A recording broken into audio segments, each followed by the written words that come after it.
Cumberland Island, a primitive weapon hunt. 215. William Hovey Smith. I'm the author of Backyard Deer Hunting, but we do go to some exotic places like the Cumberland Island National Seashore.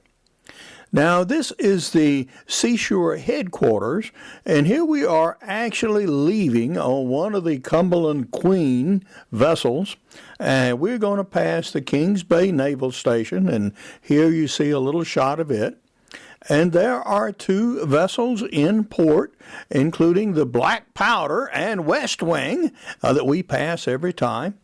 Now, you are able to take your own boat and anchor it on shore, as these folks are doing here. And here we are at the dock, and we're getting our junk arranged before we get started on the island. And here is camp, and we have had a little trauma. My poor tent looks as like a crumpled muffin because the floor has been heated to the point of warping because some well-intentioned but ill-advised individual put it in the dryer, and the plastic floor partially melted, so I'm going to have to replace that floor.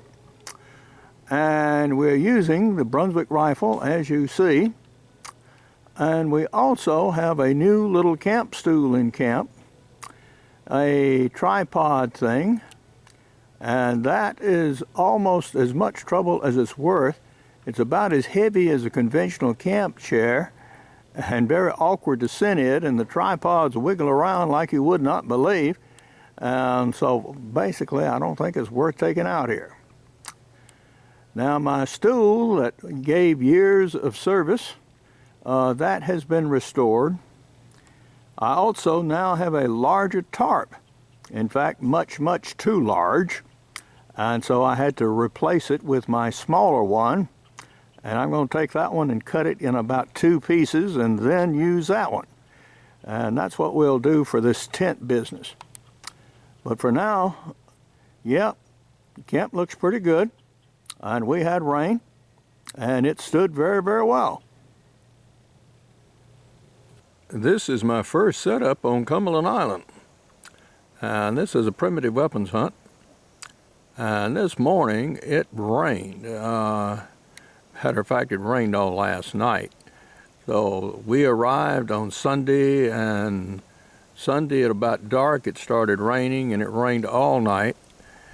Most of the folks stayed in camp until it quit about 9 o'clock and started getting out in the woods about 10. And that's about what I did.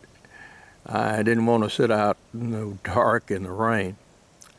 But now the weather has cleared. The skies are blue, and as you can see, I have an open vista of oak trees with some palmettos in the background. And I am set up on a block that has the marsh on the western side, and the high tide will be in about 3 hours. And at that time, some beasties may start moving interior, and that's what I'm sort of waiting for. I'm by a travel path leading from the marsh into the inside of the island. And there's all kinds of acorns on the ground. I've got scrapes. I can see 5 here just from the stand, so deer are in here. All we need to do is get some beasties moving. Well, it's lunchtime now on the second day of our hunt on Cumberland Island National Seashore. And today, in contrast with yesterday, is a beautiful clear day. No rain last night, and so everyone was able to get out at the wee hours of the morning, that is about 4 o'clock, and tromp out so they could be in their stands before daylight. That is everybody but me. I have developed in the past months some leg problems having to do with circulation. The official name is claudication. I have some blockage in the arteries, and my leg circulation is not good anymore. Consequently, I can't tromp around like I used to. In my 20s, I used to do 13, 15 miles a day. Well, nowadays, I'm down to more like 2 to 3. Well, so we've changed our hunt strategy somewhat. Instead of leaving long before daylight, I wait till I can about see and then start out. And I actually still hunt my way to my deer stand. And my foot travel time now is about 45 minutes to my stand. But once I'm in the wilderness area, I start still hunting along the way. So I stop, and that way I'm able to cool down, put on my hunting clothes, get all my hunting stuff ready, and actually go a few hundred yards, sit, look, wait, and watch for game until I finally get to my hunting stand and I go ching, ching, ching, ching, ching up the tree. So that's been my basic strategy. It is going to be to relatively hunt close, and instead of trying to cover vast distances, to actually hunt thoroughly. Because there are deer in this area. I mean, I have scrapes all around me and open country so I can see something, and it's just finding deer and hogs in here. Now, we did get a hog. Yeah, we sure did. And here she is. Now, she is a little deficient in the meat department, however. But yeah, we got one. Now, I am going to have to flesh this thing out a little bit. The gun I'm using is our Brunswick rifle, right here. This is the one I have rebuilt and restored and restocked, for those of you who have followed the doings on YouTube. So now it's ready for take its first piece of game. And as is oftentimes the case, the first thing you have to do is show it the critter. Okay, this is what you're after, guys. Yeah, one of these things. Or a deer. Yeah, you need to shoot one of those things. Okay? So, like a hound dog, you have to let it know what it's supposed to take. So that introduction having been done now, perhaps we can get around the serious work of killing something. Now, we also, as usual, are carrying as a backup pistol our little 1858 Remington Sheriff's revolver. Now, this is used for rapid follow-up shots on game, particularly from a tree stand. If I have an animal struggling right down there at 10 or 12 feet from the bottom of the tree, yeah, I want to be able to put a shot in it in a hurry. Or if he's hit and he's down and he's struggling, and even at 30 to 50 yards, I want to be able to put a shot in it in a hurry, or several.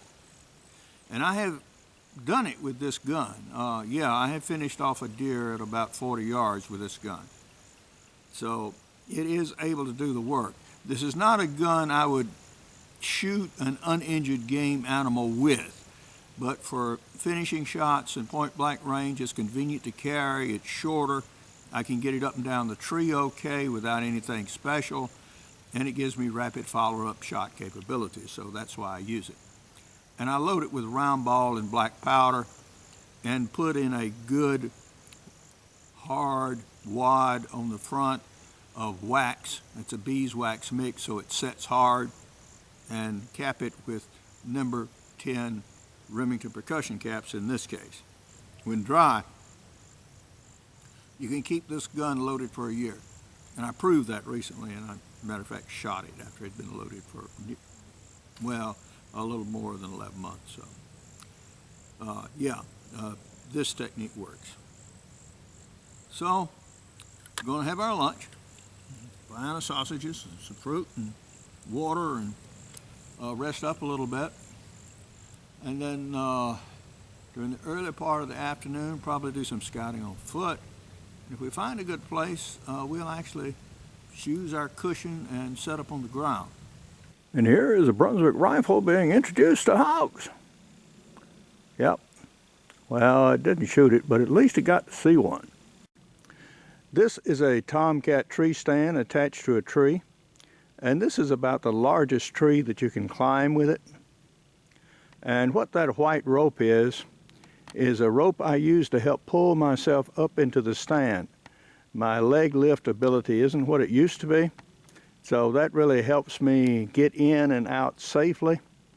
And I tie it and untie it as I climb in and out of the stand. Now, it has carry straps on it, and it also has a hoist rope. One thing about the Tomcat is you need to attach your hoist rope to the bottom foot piece of the stand so it doesn't go ching, ching, ching down the tree, and you can't get it then.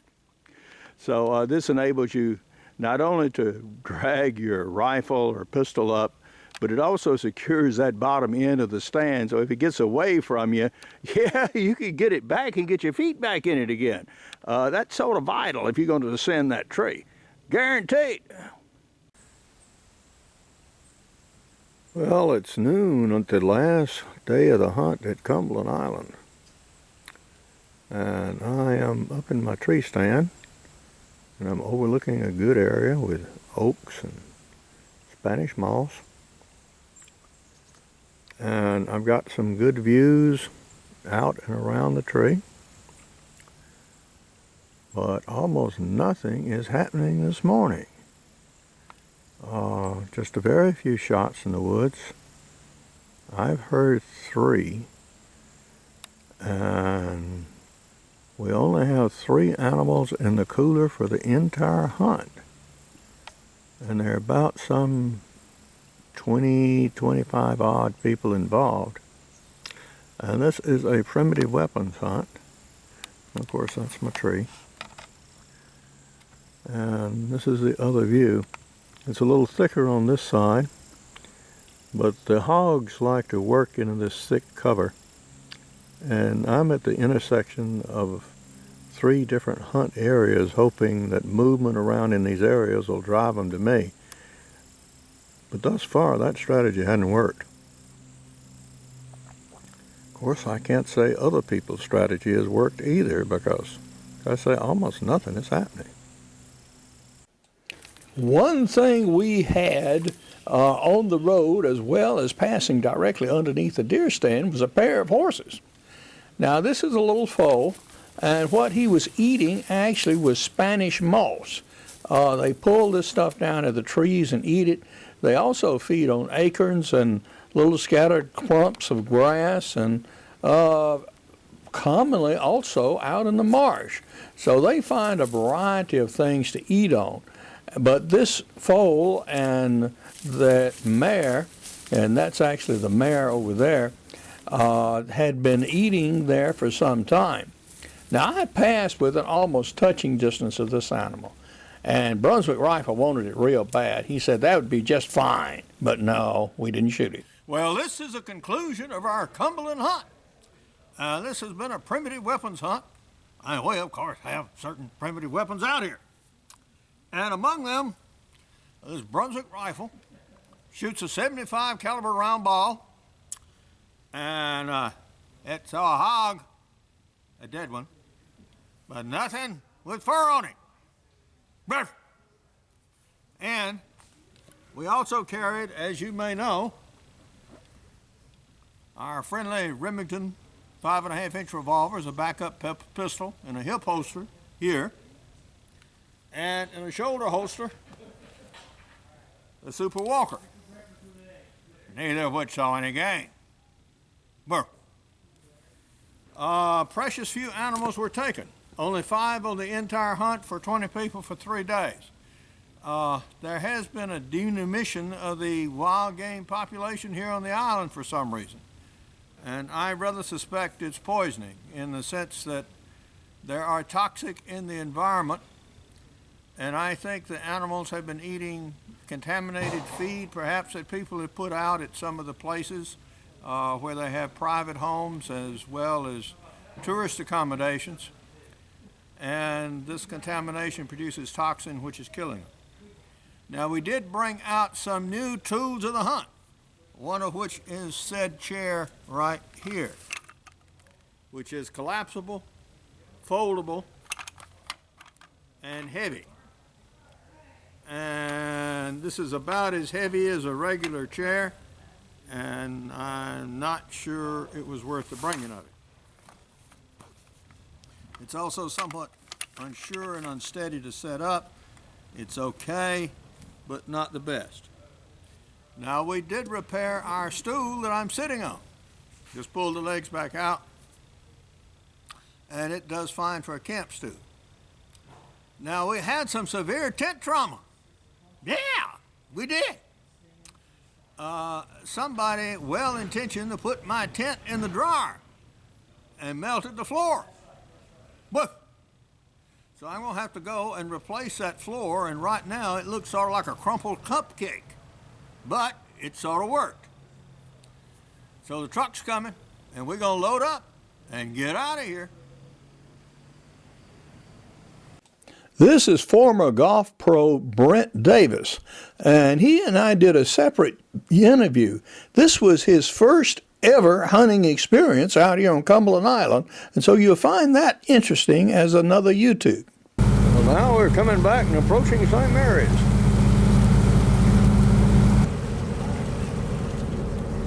You know, we're sort of waiting for the other ship to leave the dock so we can pull up. At the end of our boat trip, a bunch of very tired hunters started unloading their gear back here at the dock. Now, this concluded 3 consecutive hunts on Cumberland Island in which very few game animals were seen, and I don't know if I'm going to do this one again. For more information on my books, blogs, and more than 475 videos, you can go to my website, www.hoviesmith.com. Good hunting and good eating from the outdoors. Goodbye, and God bless.